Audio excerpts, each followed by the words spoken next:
नाग पंचमी की कथा। एक सेठ के 7 लड़के थे। सातों विवाहित थे। सबसे छोटे लड़के की पत्नी सुशील और बुद्धिमान थी।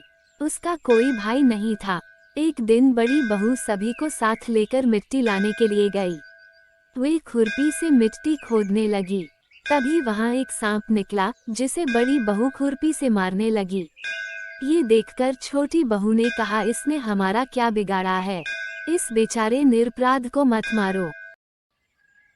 ये सुनकर बड़ी बहू ने उसे नहीं मारा। सांप एक तरफ जाकर बैठ गया।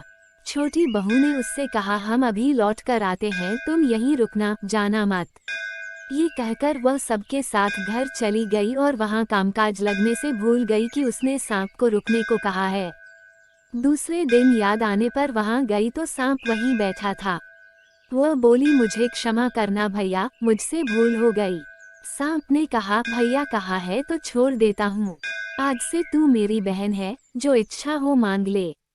उसने कहा, मेरा कोई भाई नहीं था, मुझे भाई। कुछ दिन बाद वह सांप मनुष्य का रूप लेकर बहन के घर आया और कहा, मेरी बहन को मेरे साथ भेजो। सांप ने विश्वास दिलाया कि वो उसका दूर के रिश्ते का भाई है। रास्ते में बहन को अपने वही सांप होने की बात बताई। सांप के घर पहुंचकर वहां का ठाट बाट देखकर हैरान रह गई। एक दिन सांप की मां ने कहा, मैं एक काम से बाहर जा रही हूँ, तू अपने भाई को दूध पिला देना। उसने दूध दिया, वह गर्म था, सांप का मुंह जल गया। ये देखकर सर्प की माता बहुत गुस्सा हुई। सांप ने कहा कि बहन को अब उसके घर भेज देना चाहिए। तब सांप और उसके पिता ने उसे बहुत सा सोना, चांदी, जवाहरात, वस्त्र आदि देकर उसके घर पहुंचा दिया। इतना सारा धन देखकर बड़ी बहू ईर्ष्या से बोली, भाई तो बड़ा धनवान है, तुझे अधिक धन लाना चाहिए था। सांप ने ये सुना तो उसने और धन ला कर दिया। सांप ने छोटी बहू को हीरा मणियों का एक अद्भुत हार दिया था। उसकी प्रशंसा उस देश की रानी ने भी सुनी और वह राजा से बोली कि सेठ की छोटी बहू का हार यहाँ आना चाहिए। राजा ने मंत्री को हुक्म दिया कि उससे वह हार लेकर शीघ्र उपस्थित हो। मंत्री ने सेठ जी से जाकर कहा कि महारानी जी छोटी बहू का हार पहनेंगी, वो उससे लेकर मुझे दे। सेठ जी ने डर के कारण छोटी बहू से हार मंगा कर दे दिया।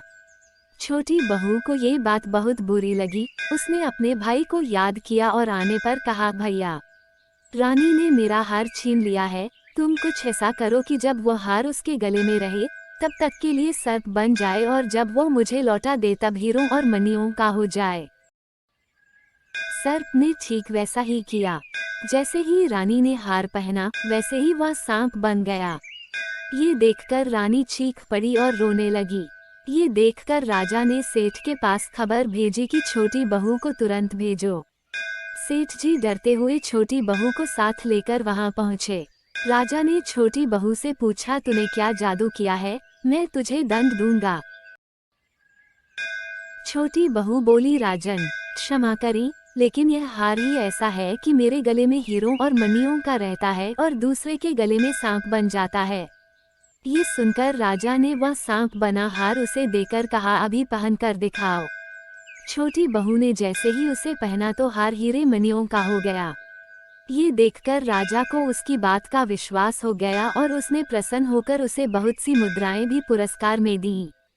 छोटी बहू अपने हार और धन सहित घर लौट आई। उसके धन को देखकर बड़ी बहू ने ईर्ष्या के कारण उसके पति से कहा, उसकी पत्नी के पास ना जाने कहां से इतना धन आया है। ये सुनकर उसके पति ने अपनी पत्नी को बुलाकर कहा, ठीक ठीक बता कि यह धन तुझे कौन देता है। वह अपने भाई सांप को याद करने लगी। तब उसी समय सांप ने प्रकट होकर कहा, जो मेरी बहन के आचरण पर संदेह करेगा उसे मैं खा लूंगा। ये सुनकर छोटी बहू का पति बहुत प्रसन्न हुआ और उसने सर्प देवता का बड़ा सत्कार किया।